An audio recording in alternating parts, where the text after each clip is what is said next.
예, 안녕하세요. 네. 제가 작년 10월 달에 한번 말씀 전하러 왔던 기억이 있고요. 한 석 달 만에 다시 이렇게 뵙게 되었습니다. 이 명절이 돼가지고 많이 자리에 안 계시지 않을까 이렇게 생각했었는데 열심히 그냥 예배에 참석하셨네요. 네. 잠깐 기도하고 제가 말씀을 나누도록 하겠습니다. 하나님 아버지 감사합니다. 이렇게 저희들의 예배를 받아주시고 경배와 찬양, 찬송을 연락해 주시니 감사합니다. 하나님의 백성들이 주의 말씀 앞에 모였습니다.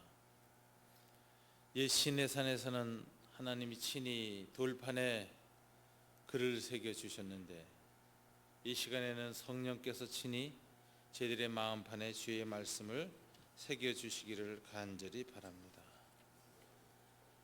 은혜를 더하여 주시옵소서. 성령의 감화, 감동을 허락하여 주시옵소서. 예수님 이름으로 기도드립니다. 아멘.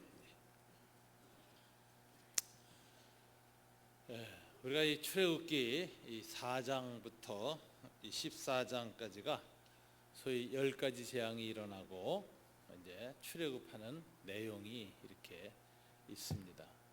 그래서 출애굽기 3장은 이제 모세가 시내산 가시떨기에서 하나님께 불림을 받는 소명의 장면이고, 이 소명의 은총을 입은 모세가 이제 애굽으로 돌아가는 이야기가 4장. 그래서 14장까지가 이제 10가지 재앙 출애굽 이야기입니다. 15장 가면은 이제 바다 위의 노래, 홍해에서 그 승리를 기념하는 모세와 미리암의 이제 노래가 나오죠. 그래서 이제 출애굽 과정을 우리가 4장부터 14장 사이에서 차례로 볼 수가 있습니다. 근데 이 4장부터 14장 사이에 아주 한 노래의 그 후렴 기절처럼 10가지 재앙이 차례차례로 지나갈 때마다 맨 그 재앙 기사의 마지막에 반복돼서 나오는 후렴 기절이 있습니다. 그게 뭐냐면 바로의 마음이 완악해졌다라는 것이 나와요. 모두 몇 번 나오는지 아세요? 17번 나옵니다. 혹시 저 PPT에 좀 뜨는지 모르겠습니다만은 그 17번 나오는 그 내용이 이렇게 돼 있어요. 맨 앞에 3번 나오는 것은 바로의 마음이 완악해질 것이다 하는 것은 하나님이 모세를 보내시면서 10가지 재앙을 행하기 전에 미리 얘기하시는 거예요. 네가 가서 하나님의 말씀을 전하고 내가 네게 준 이적을 보여줘도 바로는 그 마음을 돌이키지 않을 것이고 오히려 완악하게 될 것이다. 이렇게 이야기하는 예고가 이제 3번 나와요. 그다음에 14장 쪽에 나와서 이제 3번은 뭐냐면 이제 마지막 10가지 재앙이 끝난 다음에 최종적으로 다시 완악해져서 바로와 그 군대가 홍해 바닷속으로 병거와 군대를 끌고 들어오는 장면입니다. 그래서 이제 마지막 죽는 거예요. 그래서 이제 그 앞뒤에 모두 이제 3번 해서 이제 6번이 있고요.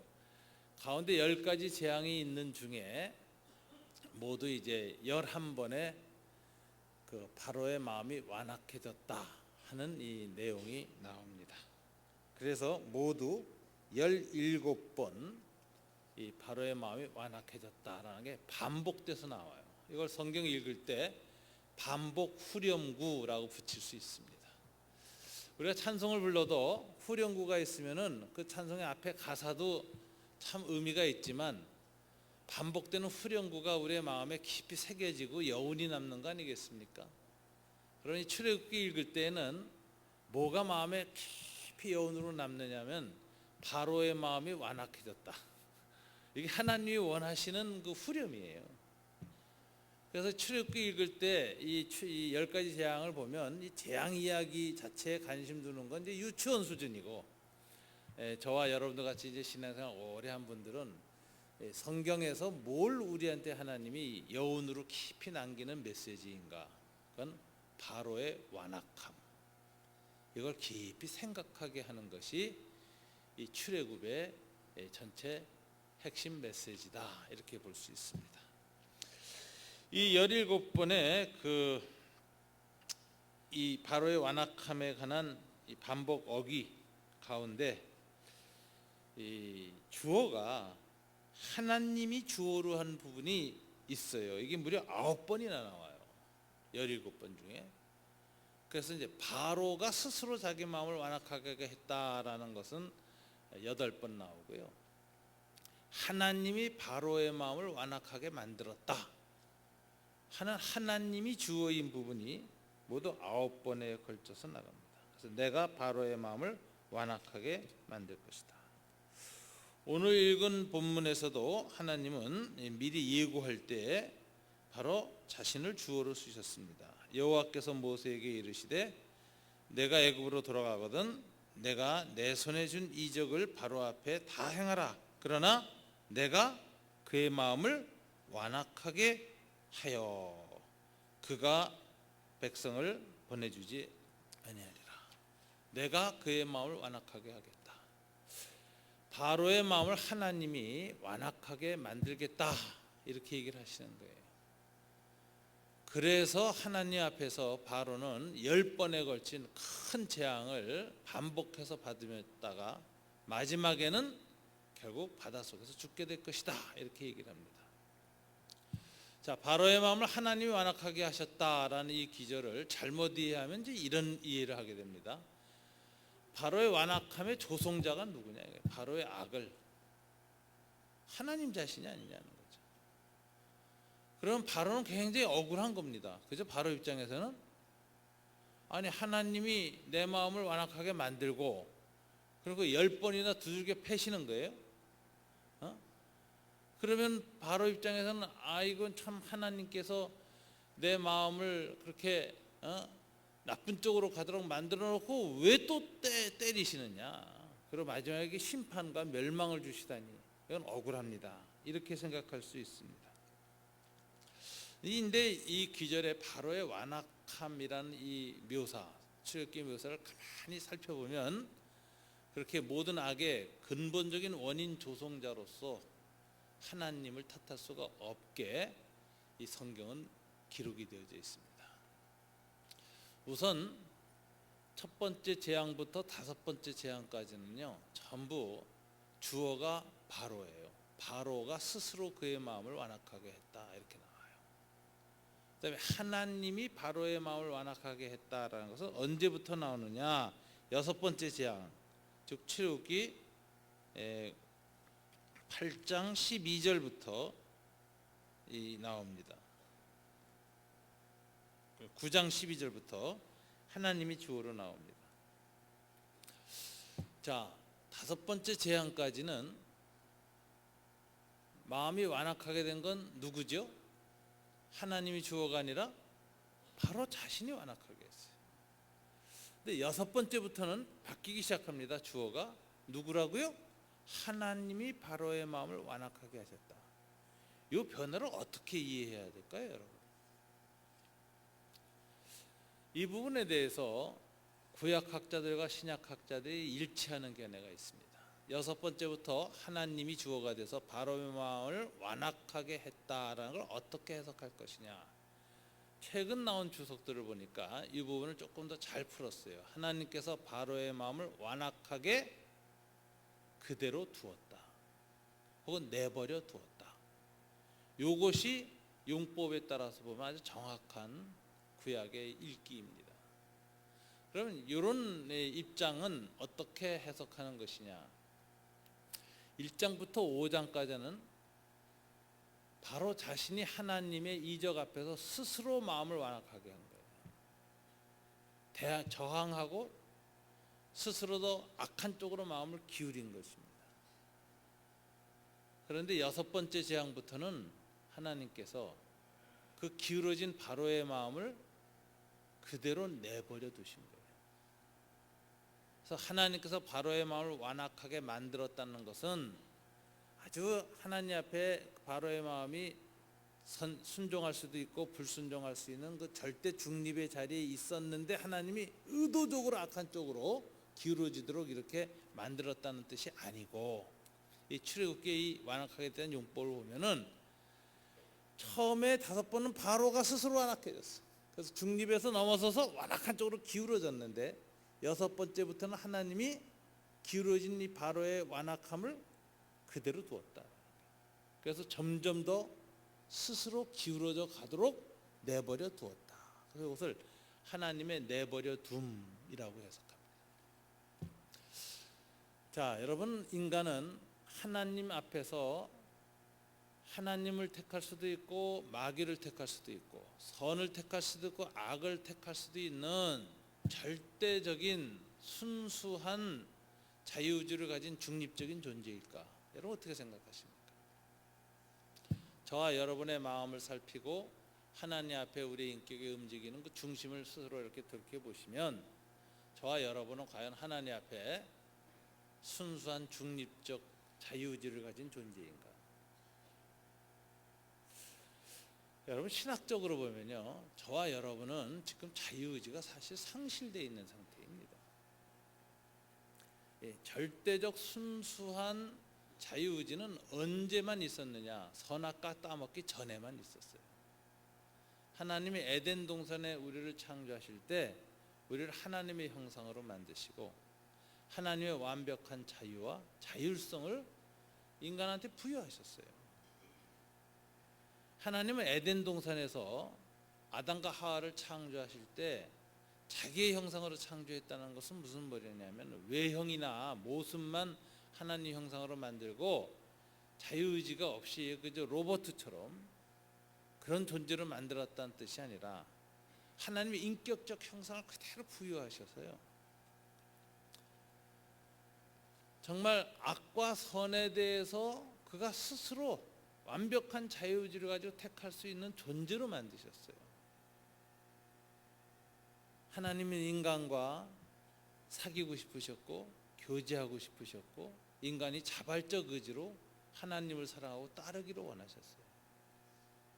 선악과 계명을 주실 때도 그런 자유의지 속에서 그 계명을 주셨습니다.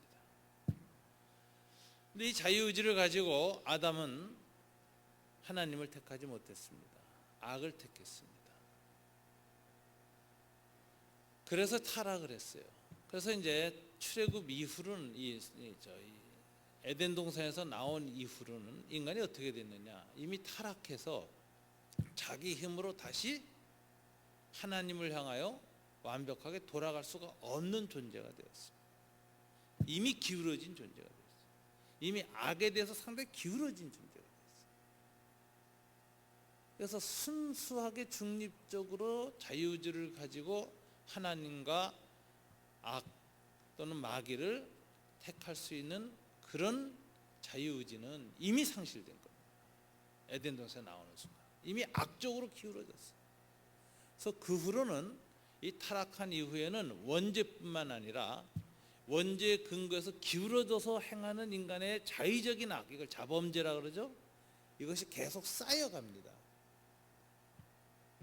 그리고 조직신학에서는 여기 오염이 생긴다 이렇게, 재오염이 왔다. 이 오염이라는 말은 요즘은 이해하기가 쉽습니다. 요즘 그 공기가 많이 오염되잖아요. 공기가 오염되니까 인간의 몸이 점점 더 병이 많아집니다. 우리 몸 안에 이 오염된 공기로 인해 가지고 이렇게 나쁜 게 축적이 돼요. 미세한 것들이. 뭐 심지어는 한의사들은 그런 얘기를 해요. 동의보감대로 약을 써도 약이 듣지 않는다 요즘은. 왜 그러냐? 사람 몸에 이전보다는 훨씬 허준이 동의보감 쓸 때보다 몸이 이제 독이 찼고, 그다음에 약제도 효력이 떨어진대요. 심산유곡에 아주 오염되지 않을 곳에 있을 것 같은 약제조차도 공기 오염이 돼서 그 지리산 깊은 계곡까지 그 비가 내려가지고 그 중금속이 다 들어가서 그 약제에 중금속이 들어가니까 약제가 똑같은 약제라도 옛날 같은 효력이 안 나온대요.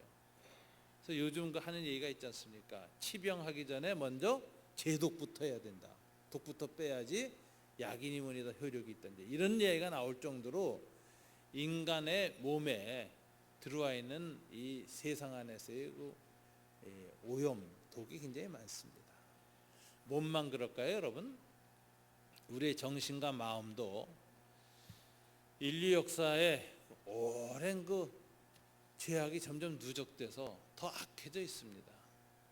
현대인의 죄오염과 지금부터 2000년 전 예수님 당시의 그리스도인들의 오염을 비교해 보면 누가 더 많이 죄에 대해서 오염이 많을까요?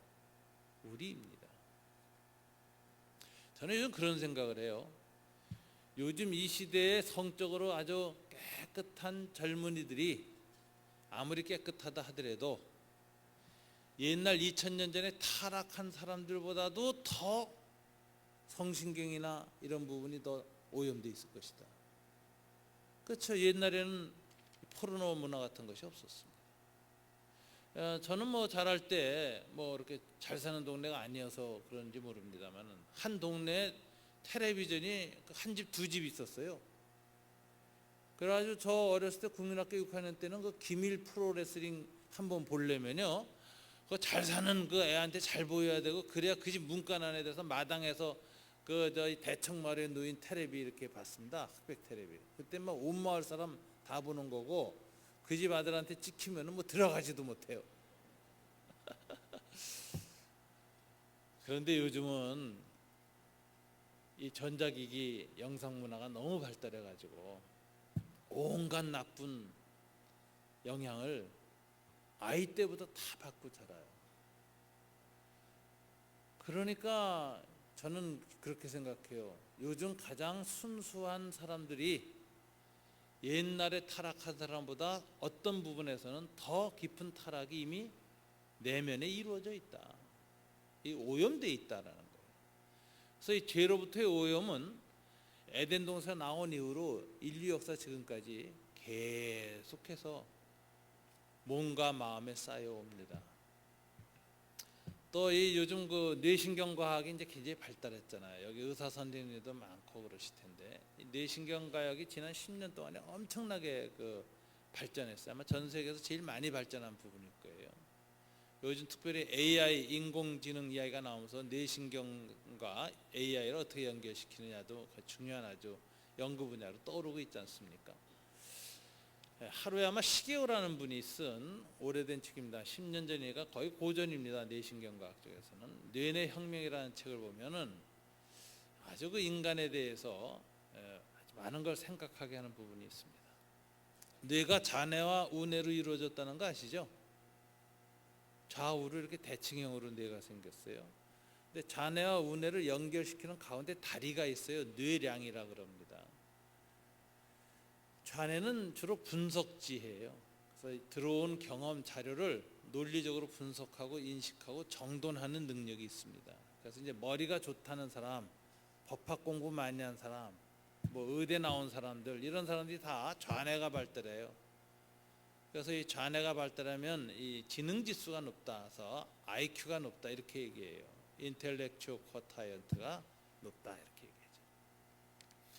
그래서 이제 좌뇌가 이제 부지런히 활동을 했다가 모든 걸 정보를 분석하고 그 원리를 딱 이제 알아냅니다. 그래서 이렇게 이 분석되어진 원리들은 이제 주로 어디 가서 이제 저장이 되냐면 우뇌로 가요, 우뇌로.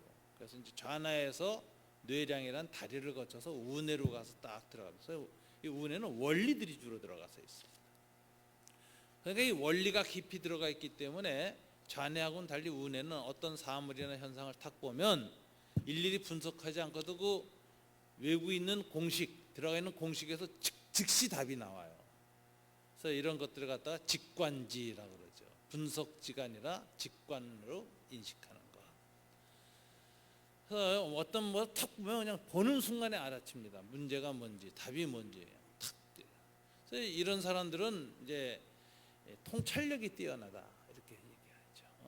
분석은 좀 잘 못하지만 통찰력은 뛰어나다. 옛날에 YS 대통령 같은 스타일인가 봐요. YS 대통령이 분석은 잘 못하지만 감이 좋았다 그러잖아요. 그런 이 통찰력. 이 통찰력이라는 건 이제 두 가지죠. 인사이트, 이 사물과 상황의 내부의 문제를 정확하게 보는 것, 인사이트가 있다라고. 그다음에 이것이 앞으로 어떻게 변할 것인가를 미리 예측하는 능력, 포사이트, 예지력. 이 두 가지가 이제 통찰력의 특징인데, 이것이 주로 이제 운에서 나온다는 거예요. 이제 운의 이 직관지가 어떻게 이제 발현되느냐면은 좌뇌는 이성 중심이고요. 요 놈이 뭐냐면은 그 이성을 건너떠서 딱 사물의 본질을 꿰뚫는 것인데, 그 매개체가 감성일 수 있어요. 그래서 이걸 감성지 이렇게 얘기하잖아요. 그래서 감성지가 높은 사람이 뭡니까? 이모셔널 쿼타이언트, EQ가 높다라는 말이에요. 감성지. 그래서 이 요즘 젊은 사람들은, 이 감성지가 높은 사람들은요, 자기 짝을 그냥 첫 보면 첫눈에 알아요. 너는 내 거야 이래요. 근데 저희 때 자라는 사람은 만나서 대화를 많이 해야 알아. 근데 요즘 애들은 어떻게 보면 탁 보고 그냥 알더라고요. 저는 맨 처음에 굉장히 불신했어요. 어떻게 사람을 그렇게 할 수 있느냐, 대화를 많이 해야지 이랬는데, 가만히 요즘 느껴서 보면 우리들하고는 다른 방식으로 자란 아이들이구나. 하나님과 우주 만물과 인간을 보는 데 있어서 인식하는 방식이 감성을 통해서 인식하는 그 능력이 어렸을 때부터 개발되어 온 사람들이에요. 예술가들이나 이런 사람들이죠. 이런 사람 감성지가 있습니다. 그냥 알아요. 감으로 알아요. 아닌데 그냥 알아요. 설명은 못해. 아빠 아닌 것 같아. 왜 아니냐? 몰라. 아니야. 근데 그게 맞아요. 감성지가 있기 때문에. 여러분, 그 다음에 인간은 단순히 이성과 감성만 있는 존재가 아니지 않습니까? 하나님의 형상으로 창조됐잖아요. 그래서 영성지가 있습니다. 스피리추얼 쿼타이언트, SQ가 있어요. 어떤 사람들이 SQ가 발달하느냐? 묵상 많이 하는 사람들, 기도 많이 하는 사람들. 이런 사람들은 척 보면 그 영성적 인지 능력, 초월 인지 능력이 있어가지고 척 보면 압니다.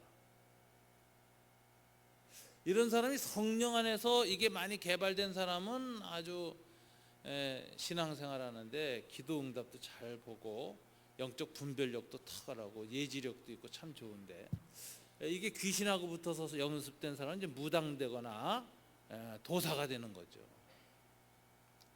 제가 이 얘기 이제 왜 꺼내냐면요, 이 운에 저장된 원리나 어떤 감각이나 혹은 아까 영성적인 어떤 이런 것들 중에서 아주 중요하다고 은혜가 느끼면 놀라운 일이 일어난다고 하로야마 시그요건 말하고 있어요. 뇌내 혁명학 책 속에서. 그래서 그분은 이 은혜를 선천지라고 여기까지 선천례라고도 얘기해요. 여기에서 아주 중요한 정보는, 이상하게 이건 대대로 후대 손손 이어가야 할 정보다라고 인식을 하는 순간, 자식을 낳을 때 RNA, DNA로 복제를 한다는 거예요. 그래서 모차르트 집안에서 모차르트 같은 음악적 천재가 음악에서 나온다는 거예요. 부모의 그 음악적 그것이 전수된다는 거예요. 복제된다. 또 선비 집안 있죠. 공부 많이 한 선비 집안. 그 애들이 탁 나올 때부터 문자 해독 능력이 탁 나오는 거예요. 글을 금방금방 깨우쳐요. 그래서 그런 있는데, 여러분 한번 생각해 보세요. 귀신 체험을 깊이 했다. 젊은 날에 돛 닦다가 어떻게 될까요? 그게 RNA, DNA로 그게 넘어가요. 그럼 어떻게 되죠? 자식들 가운데 무당 역술이 나오는 거예요. 자, 조금 더 다른 쪽으로, 만일 여러분들이 성경을 읽고 하나님을 만나고 은혜를 받고 성령 충만하고 막 이런 체험을 했으면, 그런 것들도 어떻게 될까요? 자녀들에게 그 기억과 그 경험이 넘어가요. 그래서 남달리 경건하고 기도에 반응하고 찬양하면 좋아하고 이런 아이들이 나와요. 이게 뭐 최근 뇌과학 얘기니까 제가 그 인간의 오염을 설명하려다 좀 길게 들어갔습니다. 이처럼 인간은 태초부터 가졌던 그 모든 것들이 좋은 것이든 나쁜 것이든 다음 세대에 전수되는 존재예요. 그렇기 때문에 에덴 동산 이후에 인간은 악과 이 세상의 죄에 대해서 바로 그 당시에 비해서 지금까지 점점 더 오염이 깊어져서 우리는 더 악한 존재가 되어져 있습니다. 바로처럼 우리는 이미 하나님 앞에 기울어진 존재. 그래서 우리는 하나님 앞에서 어떤 일이 있으면 에덴 동산 이전에 아담처럼 성과 악에서 중립적으로 양쪽에 모두 택할 수 있는 존재가 아니라 이미 에덴 동산을 나와선 하나님을 택할 자신의 스스로의 능력이 사라진 존재라. 심판을 직면하고 있는 존재고 구원받을 가능성이 없는 존재고 자신의 힘으로 하나님께로 돌아가서 원래의 하나님의 형상을 회복할 수 없는 존재가 우리입니다. 이미 기울어진 존재예요. 그리고 죄와 오염 때문에 점점 더 기울어지는 거예요. 말세로 갈수록 더 악한 존재가 되는 거예요. 이게 인간의 현실이죠. 여기에서 돌이킬 수 있는 길은 딱 하나입니다. 하나님께서 이 기울어진 우리를 내버려 두지 않는 거예요. 바로는 5번에 걸쳐서 이미 하나님 앞에 완악한 쪽으로 기울어졌습니다. 근데 하나님이 모세에게 말씀하세요. 이제부터는 내가 6번째, 7번째, 8번째, 9번째, 10번째 재앙을 일으켜도 바로의 마음은 돌아오지 않고 오히려 더 완악해질 것인데 내가 바로의 마음을 완악한 채로 그대로 두겠다. 그 전까지는 바로가 회개하면 하나님이 그의 마음을 꽉 붙잡으셔서 회개하는 방향으로 돌이키게 끌고 왔을지도 몰라요. 그래서 그 앞에 5번째는 만일 바로가 이걸 보고 회개하면 하고 만일이라는 if절이 나와요. 경고할 때. 근데 6번째부터는 하나님 말씀하세요. 이제부터는 바로의 마음을 완악하게 내가 내버려 둘 것이다. 저는 이 5번째하고 6번째 사이가 경계선이었다고 생각합니다. 5번째까지는 하나님이 바로를 회개할 수 있도록 은혜를 베풀려고 기다리셨어요. 5번의 기회를 주셨다고. 근데 5번째를 딱 넘어가는 순간 하나님께서 이제는 끝났다. 경계선 지났다. 이젠 충분히 내가 기다렸다. 그래도 네가 완악하다면 이제는 너는 그 마음이 굳어진 대로 내 내버려 둘 것이다. 그렇게 결과론을 겪게 될 것이다. 여러분, 교실에서 배우지 못하면 길거리 나가서 배우는 겁니다. 찬바람, 비바람 맞고 온갖 고생 당하면서. 하나님이 5번째 지나면서부터는 바로에 대해서 내버리셨어요. 그래서 이걸 내버려 두사라고 합니다. 이 내버려 두사라는 단어가 어떤 의미인가? 16세기의 신학자 켈빈은 이 내버려 두사를 유기라고 하는 해석을 했어요. 유기의 반대말은 선택이에요. 선택과 유기. 하나님의 구원은 선택으로, 심판은 유기, 내버려 둠으로 오는 것이다. 타락한 상태로 내버려 둠이라고 했어요. 바로의 마음을 완악한 상태 그대로 내버려 두시는 이 하나님의 유기, 이것은 어떻게 봐야 할 것이냐? 이건 신학적 용어인가? 그렇지 않다. 성경적 용어이다. 그래서 이 내버려 두사라는 단어로 인간의 타락을 가장 잘 설명한 사람이 누구인지 아세요? 로마서 1장에 보면 사도 바울입니다. 로마서 1장 17절을 한번 여러분 찾아봐 주세요. 거기 보면은 로마서 1장 1절부터 17절까지는 여러분이 잘 아는 것처럼 복음에 대해서 설명하는 내용입니다. 그 다음에 여러분 제가 읽은 18절부터 로마서 1장 18절부터 32절까지는 소위 죄에 대해서 설명하는, 특별히 이방인의 죄에 대해서 설명해요. 그래서 이 1장 18절부터는 죄장입니다. 2장으로 넘어가서는 유대인의 죄를 얘기하고요.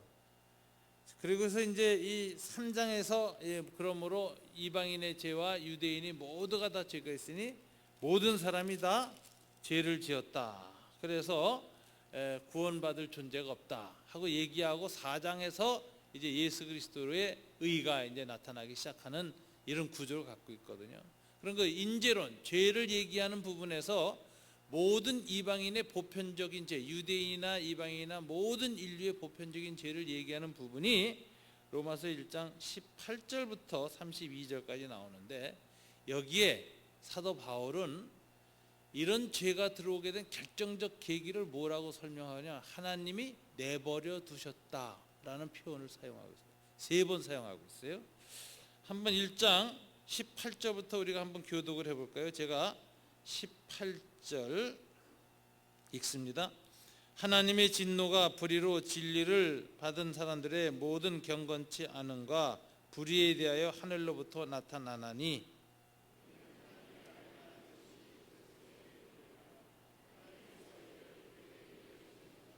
20절 다 같이 읽을까요?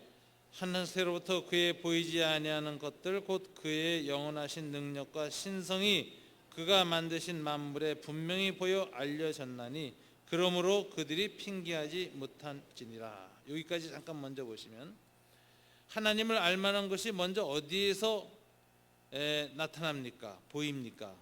19절에 보니까 그들 속에 하나님께서 이를 그들에게 보이셨느니라. 이것은 무슨 소리예요? 인간의 본성 안에 하나님 인식 능력을 하나님이 놓두셨다는 거예요. 하나님을 알만한 것이 그들 속에 보임이라. 하나님이 인간의 마음속에 하나님을 알 수 있는 신인식 능력을 놓았다. 창조될 때. 뭐 세계 도처에 있는 인간의 종교성들을 보세요. 얼마나 큰 불상들, 이런 거 가서 보면은 아, 인간의 종교성이라는 건 본능이구나 하는 걸 알게 되죠.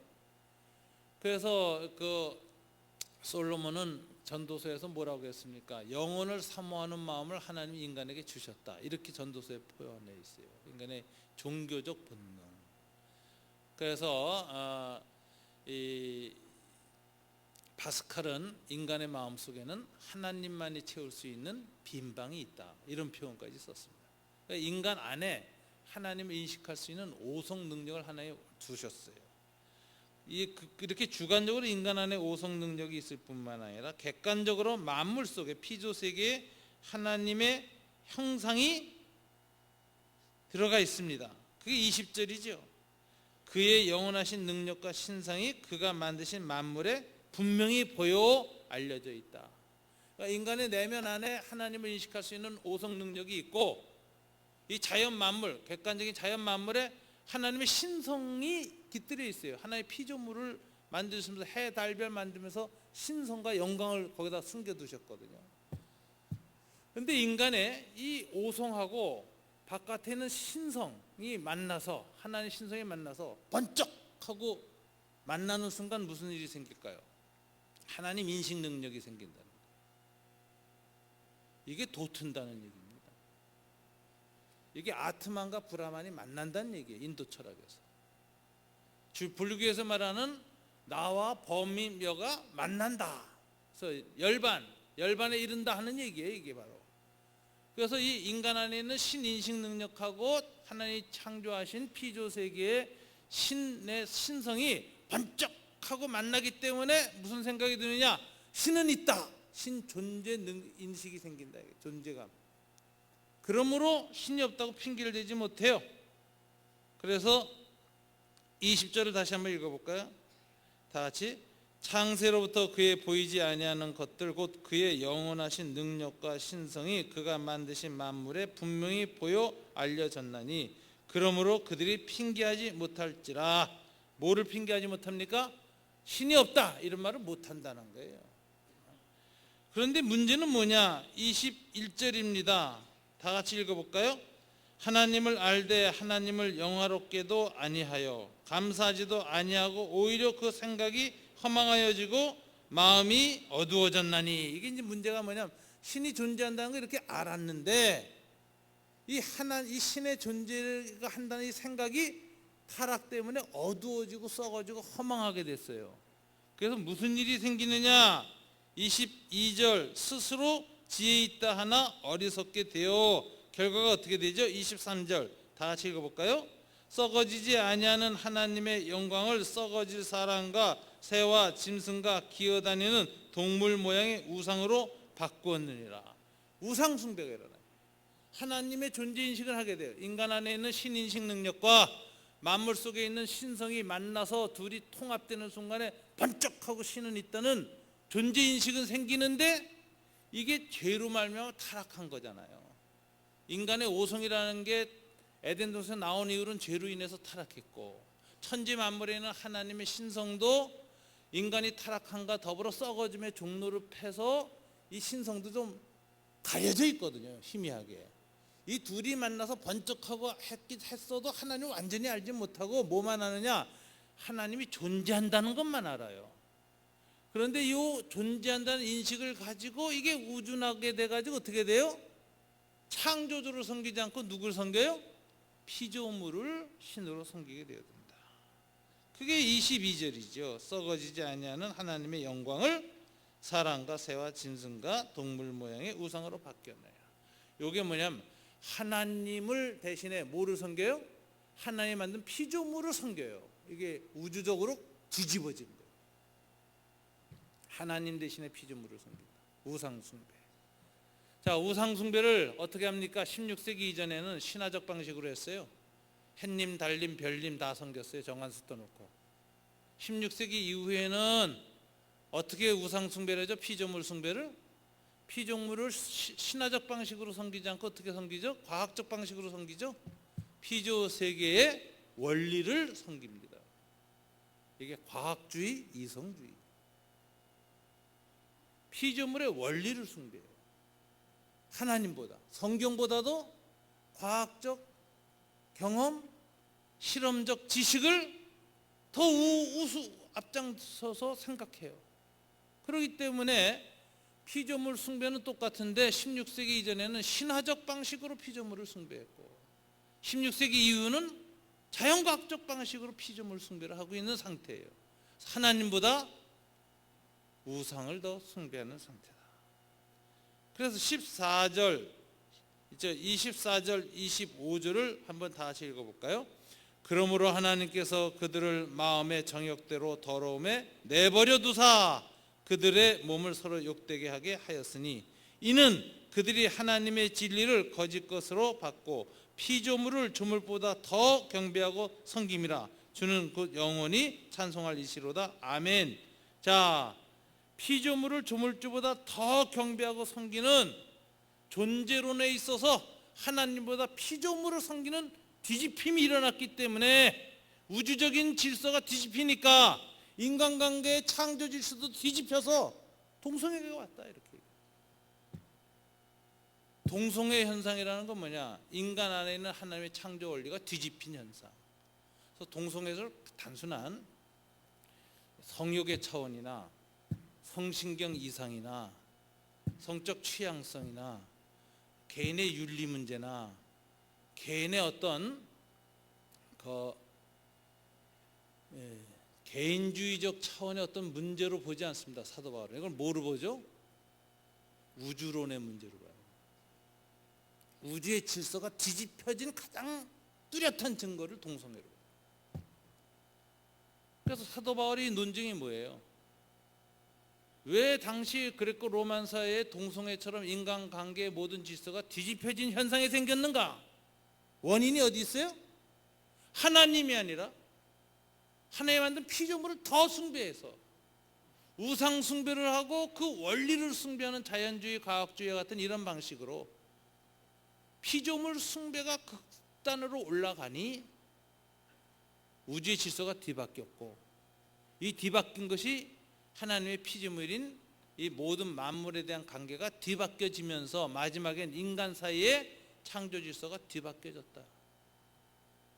이렇게 해서 인간이 타락하고 악해진 것이다. 이렇게 얘기합니다. 그래서 그것의 원인을 24절에 내버려 두사라고 하죠. 다 같이 한번 다시 24절 읽어보실까요? 그러므로 하나님께서 그들을 마음의 정욕대로 더러움에 내버려 두사 그들의 몸을 서로 욕되게 하였으니. 두 번째 내버려 두사가 26절에 나오죠. 다 같이 읽어볼까요? 시작. 이 때문에 하나님께서 그들을 부끄러운 욕심에 내버려 두셨으니 곧 그들의 여자들도 순리대로 쓸 것을 받고 영리로쓰며 그와 같이 남자들도 순리대로 여자 쓰기를 버리고 서로 향하여 음욕이 부릴 듯하여 남자가 남자와 더불어 부끄러운 일을 행하여 그들의 그릇 때문에 정당한 보응을 그들 자신이 받았느니라. 이 모든 질서의 뒤집혀짐은 이유가 뭘까요? 내버려 두신 일이 반복돼서 그래요. 하나님의 육이 내버려 둠. 마지막 내버려 둠이 뭐죠? 그래서 사회적인 악이 나와요. 28절 이후 다 같이 또한 그들이 마음에 하나님 두기를 싫어하며 하나님께서 그들을 그 상실한 마음대로 내버려 두사 합당하지 못한 일을 하게 하였으니 그 모든 불의, 추악, 탐욕, 악의, 사기, 살인, 분쟁, 사기, 악독 쫙 나오죠. 모든 인간의 사회악은 어디에서 나왔어요? 하나님이 없는 대로 살려고 하는 그 마음의 상실, 잃어버린 상태를 하나님이 내버려뒀다. 내버렸다. 돌이키지 않았다는 거죠. 타락한 상태의 이 세 번에 걸친 내버려둠. 창조주보다는 물질을 더 우상시하는 이 창조 질서가 뒤바뀐 상태를 내버려 두니까 그 결과로 인간끼리의 창조 질서가 뒤집혀져서 내버려둬서 동성애 질서가 나왔고 그 상태에서 더 내버려 두니까 인간이 악을 행하여 죽이고 속이고 살인하고 하는 모든 인간의 가치가 멸살되는 이 모든 악이 여기에서 파생됐다. 로마서 1장에 인재론, 인간의 죄를 논하는 바울의 통찰력은 탁월합니다. 우주론이에요. 창조론이에요. 모든 기인이 어디서부터 시작하냐면 원인을 분석하고 있어요. 그러면서 그 모든 뒤집힘의 원인을 어떻게 두고 있어요? 하나님이 내버려뒀기 때문이다. 타락한 상태에서 내버려두면 인간이 여기까지 온다. 바로도 첫 번째, 다섯 번째 완악할 때까지는 그냥 하나님이 기회를 줬는데 어느 선을 넘어가니까 하나님이 틀렸다고 내버려두니 완악해져서 결국은 홍해 바닷속으로 전차를 몰고 들어가서 죽더라. 이게 내버려 두사. 켈빈이 얘기한 유기라는 것입니다. 이 내버려 둠을 당한다는 건 굉장히 두려운 일입니다. 이 내버려 둠을 어떤 분이 이렇게 적용을 했는데 굉장히 탁월해요. 저는 젊었을 때부터 항상 고민이 있었어요. 저렇게 악한 사람을 왜 하나님이 이렇게 잘되게 놔두실까? 전 젊었을 때 가장 큰 신학적인 이 묵상의 대상이 됐던 한 인물이 있습니다. 저는 전두환 대통령을 오래 묵상했어요. 어떻게 저렇게도 잘 살 수 있을까? 악인이 왜 형통할까? 참 하나님 앞에서 오랫동안 하박국 선지자처럼 질문한 질문이에요. 근데 하나님이 어느 날 저한테 답을 해주셨어요. 나를 받았기 때문이다. 잔칫날에 날 받은 돼지는 건드리지 않습니다.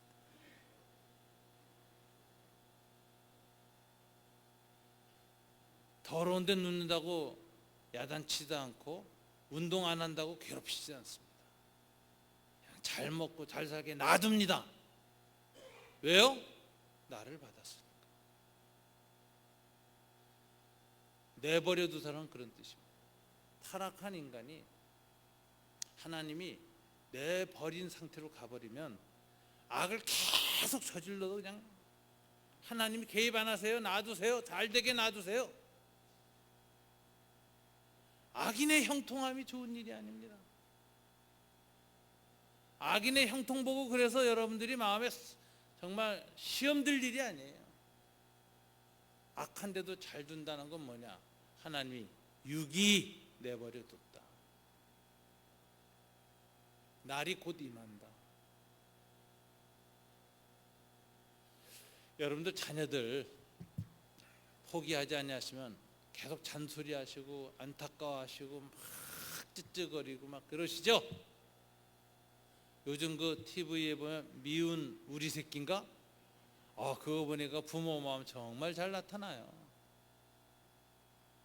근데 포기한 자식은, 내버린 자식은 보지도 않습니다. 그냥 내버려 둡니다. 악한 짓 마음대로 하게 내버려. 하나님은 이게 내버려 두사 바로의 마음을 완악하게 하셨다. 오늘 2017년 우리가 맞이하면서 생각해야 될 것이 있어요. 하나님 우리를 바로처럼 내버려 두시면 어떻게 될까? 우리는 우리의 악한 상태 계속 그대로 굴러갈 것입니다. 요즘 TV에 보면 어떻게 저렇게 뻔뻔할 수 있을까 하는 사람이 굉장히 많이 나와요. 하나님이 우리를 내버려 두면 우리도 똑같습니다. 똑같은 기회, 똑같은 위치에 서서 하나님이 내버려 두시면 우리 그렇게 된다. 그래서 출애굽 상황에서 하나님 앞에 두 사람의 인간 패러다임이 나와요. 한 사람은 더 완악하게 되고 점점 내버려 두사 완악의 끄트머리에서 멸망해 간 바로라는 한 사람이 나오고, 한 사람 그 앞에 서 있던 한 사람 또 있어요. 누구죠? 모세입니다. 모세는 놀랍게도 마지막 민수기에 보면 이 지상에서 가장 온유한 자는 모세다라고 하나님 말씀하세요. PPT에 있는데 민수기 9장 맨 마지막에. 다 같이 한번 읽어볼까요? 이 사람 모세는 온유함이 지면의 모든 사람보다 더하더라. 누가 가장 온유해요? 모세. 누가 가장 완악해요? 바로. 바로와 모세가 딱 우리 앞에 서 있어요. 누굴 닮아가야 될까요? 모세를 닮아요. 자, 완악의 반대가 온유다라면 이 모세의 온유라는 건 어떤 것일까요? 성격이 나이스하고 부드럽고 성품이 정서적으로 온유한 사람이 아닙니다. 이 모세 보세요. 성격이 굉장히 강한 사람이었어요. 누군가가 20대에 혈기를 참지 못하고 순간적인 그 의기 때문에 사람을 때려 죽였다. 나쁜 사람을. 그거 이해가 갑니다. 젊었을 때 실수로. 근데 불혹의 나이 40이 돼서 누굴 때려 죽였다. 그러면 우리는 어떻게 보죠? 어휴, 큰일 날 사람이네. 이렇게 보지 않겠습니까? 모세가 몇 세에 사람 때려 죽였죠? 40에. 그리고 망명 갔어요. 80에 하나님 부르심 받았습니다. 그래가지고 돌아와서 선지자 노릇을 해서 이스라엘 백성 이끌고 시내산에 올라갔어요. 근데 밑에서 우상 숭배해요. 그러니까 산에서 내려왔는데 하나님이 친히 그 손가락으로 써준 돌판 2개 들고 내려왔다가 우상 숭배하는 거 보고 어떻게 했죠? 내던져서 깨트렸죠. 굉장한 사람이에요. 하나님이 씌워준 걸 내던져 깨트려. 또 40년 지났습니다. 120살 때 보면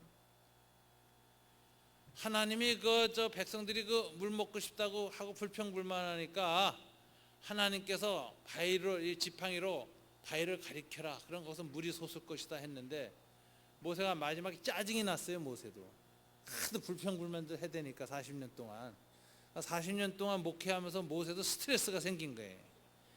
그래가지고 하나님이 이렇게 겨냥해라 그랬는데 갖다 2번이나 팼네.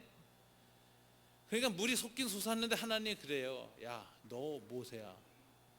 그렇게 말씀 어기고 네 분노 조절 못해가지고 그냥 분노 폭발하고 그렇게 했는데 그렇게 해서는 가나안 땅 못 들어간다. 그래서 가나안 땅 못 들어가요.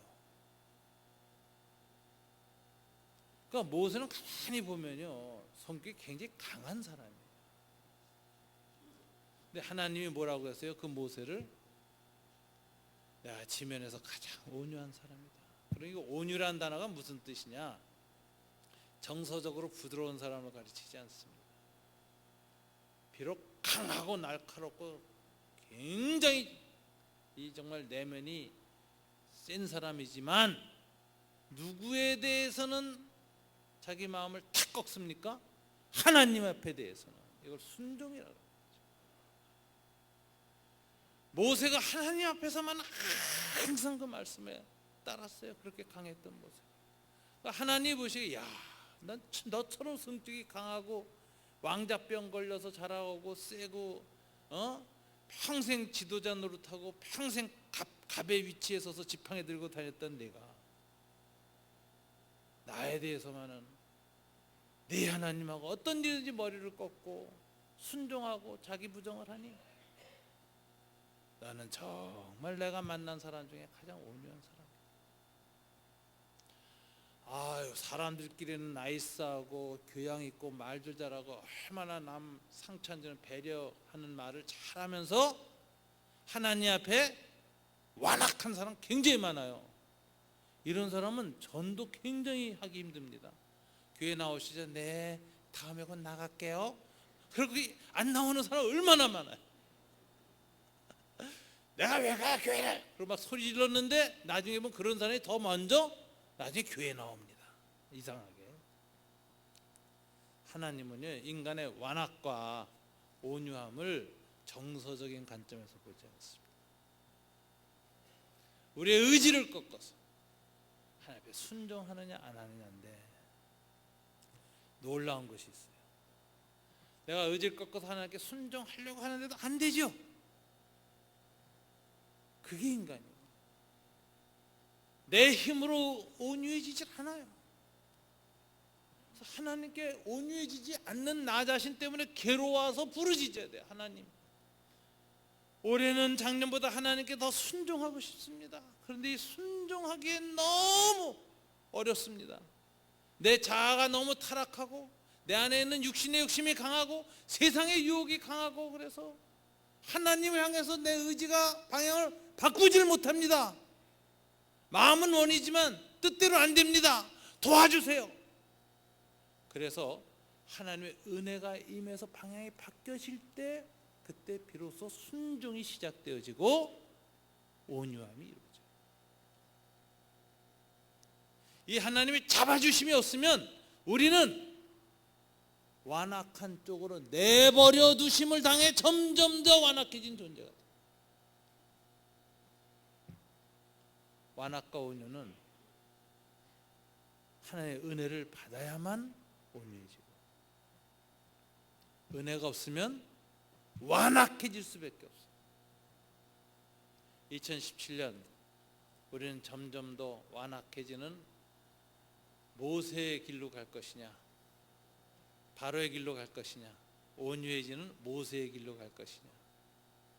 오늘 하나님 앞에서 우리 은혜를 구해야 합니다. 모세, 저는 모세 생각할 때마다 어제 저녁에 똑같은 설교를 지난주 저희 교회에서 했는데 이 교회에 와서 설교하려고 기도한 중에 하나님 묵상할 점, 적용점을 이렇게 더 성령께서 깨닫게 해주시더라고요. 사랑에게 갱신위원회에 속해 있는 교인들은 참 모세처럼 완악해지기 쉽다. 하나님 저한테 마음에 깨달음을 주셨어요. 자, 어떤 사람이 완악해지는지 아세요? 누구를 바라보느냐. 바라보는 사람 닮습니다. 큰 바의 얼굴 아시죠? 이 모세의 가장 큰 숙제는요, 바로를 자꾸 바라보게 되는 상황이거든요. 10번씩 가서.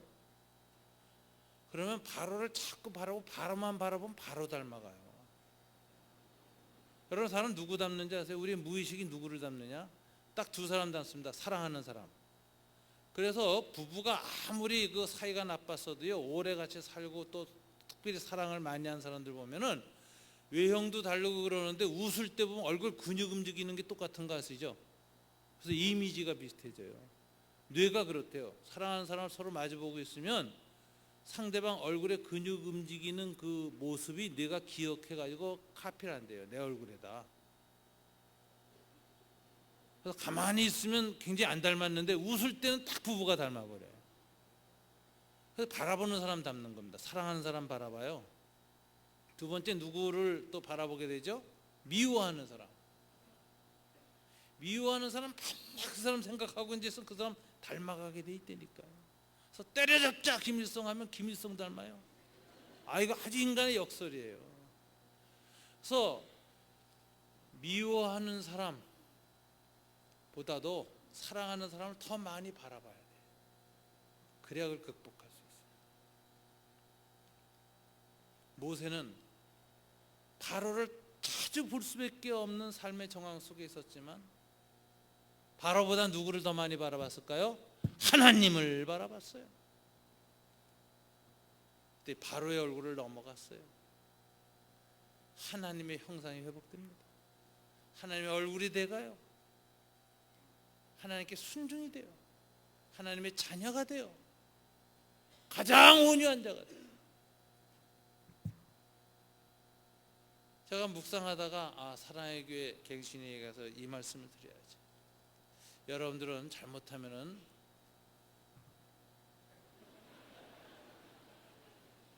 완악해지기 딱 쉬운 사람들입니다.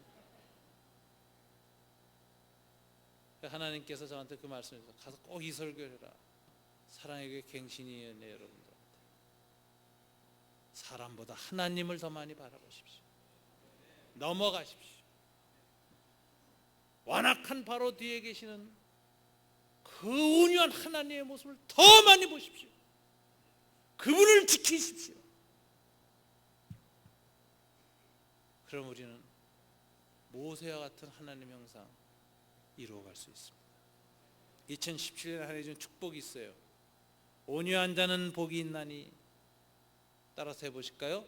저가 땅을 기업으로 받을 것이며, 저가 땅을 기업으로 받을 것이며. 하나님은 이 땅에서 하나님의 기업을 누구한테 주신지 아세요? 온유한 자한테 주십니다. 온유하지 않으면 이 땅에서 살아가면서 하나님의 영광을 드러낼 그 기업을 빼앗으세요. 기업 빼앗기면요, 하나님 원망하고 짜증내면서 광야 40년 동안에 멸망당한 모세와 함께 출애굽했던 1세대 꼴 납니다. 그러니까 삶의 은총은 하나님 바라보게 달려 있어요. 바로를 넘어서세요. 하나님 보세요. 온유해지시고 여러분 내면의 형상이 하나님 형상으로 변해가시고, 그리고 하나님 여러분 보시면서 이 땅에서 하나님의 영광을 누릴 수 있는 삶의 기업을 더하여 주십니다. 이 은총 2017년 풍성히 누리게 되시기를 우리 주님의 이름으로 축원합니다. 우리 다 같이 기도하시겠습니다. 반주와 더불어 함께 소리내서 기도하죠. 하나님, 바로를 닮지 않고 하나님 더 바라봐 모세처럼 온전한 하나님의 형상이 풍성해지는 2017년 되게 하시고, 올해 하나님이 주신 축복의 기업이, 은총의 기업이 우리 안에 풍성해지도록 도와주시옵소서. 우리 다 같이 한번 기도하겠습니다. 하나님 아버지, 참으로 감사합니다. 이 시간 주님 앞에 간절히 부르짖게 하시니 감사합니다. 아버지 하나님, 2017년 구정을 맞이하고 우리 주님 앞에 주의 백성으로 모여서 다시 한번 이 말씀 앞에 섰습니다. 아버지, 바로처럼 더 완악해지게 될 것인지, 모세처럼 바로를 넘어서서 하나님 바라보며 지면에서 가장 온유한 자의 반열에 서게 될 것인지 돌이켜보기를 원합니다. 주님, 은혜를 베풀어 주시옵소서. 자비를 베풀어 주시옵소서. 하나님의 은총을 더하여 주시옵기를 원합니다. 우리 마음속에 하나님 형상 회복되어지는 2017년 되게 하시고, 하나님의 온유하신가, 하나님의 풍성하신가, 하나님의 형상이 회복될 수 있도록 도와주시기를 원합니다. 하나님이 강권하여 잡아주시지 아니하시면 악한 대로 기울어져 가는 것을 극복할 수가 없습니다. 하나님, 우리를 내버려 두시면 더욱 완악해질까 두렵습니다. 주여, 붙잡아 주시옵소서. 강하게 하여 주옵소서. 방향을 바꿔 주시옵소서. 온유함으로 나아가게 하시옵소서. 바로를 넘어서게 도와주시옵소서. 하나님을 향하여 내 마음을 내버려 두지 마시고 강권하시고 붙잡아 주시옵소서. 성령으로 감화 감동하여 주시옵소서. 그리하여서 내 육신의 자아와 세상의 유혹의 방향을 바꾸어서 하나님을 향하여 한 걸음 한 걸음 나아가는 성령의 권능을 허락하여 주시옵소서. 예수님 이름으로 기도드립니다.